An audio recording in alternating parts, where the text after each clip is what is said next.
exercise 3.1 first question என்னன்னா which of the following expressions are polynomials if not give reason இது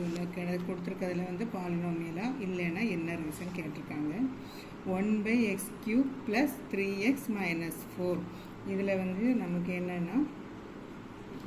1/x cube ஒன்று இருக்குது பார்த்தீங்களா அது வந்து நம்ம எழுதும்போது நம்ம மேலே எழுதும்போது என்ன ஆகுதுன்னா இது வந்து ப்ளஸில் இருக்குல்ல அப்போ மேலே வரும்போது என்ன ஆகும் -3 1/x cube x raised to -3 வந்து சேம் தான் அப்போ இது வந்து என்னது மைனஸில் இருக்குது அப்போ ஹோல் நம்பர் கிடையாது அப்போ நாட் எ பாலினோமியல் ஓகேவா செகண்ட் சம் பார்ப்போம் வந்து x² x - 1 இதில் என்ன வந்திருக்காங்க இதை வந்து மல்டிப்ளை பண்ணணும் உள்ளே கொடுத்து மல்டிப்ளை பண்ணணுமா x² இன்டு x என்னாகும் மேலே உள்ளதை ஆட் பண்ணணும் இதில் ஒன்று இருக்கதா அர்த்தம் அப்போ என்ன வரும் 2 + 1 3 minus x² into minus x என்னது x². அப்போ இதில் வந்து மேலே ரெண்டுமே என்னது ப்ளஸில் இருக்குது அப்போ இது வந்து ஹோல் நம்பரில் இருக்கா அப்போ இது வந்து என்னது பாலினோமியல் இப்படி தான் பாக்கி எல்லா சம்முமே வரும் செகண்ட் சம் என்ன பார்த்தோம்னா right the coefficient of x² and x in each of the following polynomials என்ன கேட்டிருக்காங்கன்னா x²க்கும் x-க்கையும் கோஎஃபிஷியன்ட் எழுத சொல்லியிருக்காங்க ஃபர்ஸ்ட் கொஸ்டின் பாருங்கள் 4 + 2/5 x² - 3x இதில் வந்து x² கோஎஃபிஷியன்ட் என்னது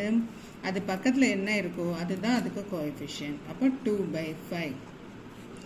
அடுத்து எக்ஸுக்கு கோஎஃபிஷியன்ட் என்னது அதுக்கு பக்கத்தில் என்ன இருக்குது -3 அப்போ -3 தான் இதுக்கு கோஎஃபிஷியன்ட் இது ரொம்ப ஈஸி அதனால் உங்களுக்கு பின்னாடி வர எல்லா சம்மே இதே மாதிரி தான் வரும் தேர்ட் சம் என்னென்னா find the degree of the following polynomials இதுவும் ஈஸி தான் என்னென்னா டிகிரி ஆஃப் த பாலினோமியல் கண்டுபிடிக்கணும் இதில் வந்து என்ன இருக்காங்க 1 - √2y² + y raised to 4 இதுக்கு ஆன்சர் என்னது சிம்பிள் தான் இதில் வந்து நம்ம ஒய்க்குள்ளே இதெல்லாம் பவர் பார்ப்போமா அதில் வந்து பிக்கெஸ்ட் இது 7 அப்போ இதுக்கு ஆன்சர் என்னது 7 அவ்வளோதான் செகண்ட் சம் பார்க்கலாம் இதில் வந்து x² இருக்குது இது இருக்குது அப்போ நம்ம இங்கே என்ன சொல்லிப்போம் இதில் வந்து x² வந்து காமனாக வெளில எடுத்தோம்னு வச்சுக்கோங்களேன் அப்போ இதில் வந்து என்னது 2 வந்து மைனஸ் ஆச்சுன்னா என்ன வரும் ஒரு x இருக்கும் தானே அதே இது இங்கே பார்க்கும்போது இந்த 4லேருந்து 2 வெளியில் எடுத்தால் என்ன இருக்கும் 2 இருக்கும் ஏன்னா x² நம்ம வெளியில் எடுத்துருக்கோம்ல ப்ளஸ் 6 x raised என்னது இதில் வந்து 2 போயிடுச்சுன்னா 4 இருக்கும் இப்படி தானே இல்லை நம்ம வந்து என்னது வெளியில் எடுக்கும்போது 2 கம்மி பண்ணணும் அவ்வளோதான் சிம்பிளாக பார்க்கும்போது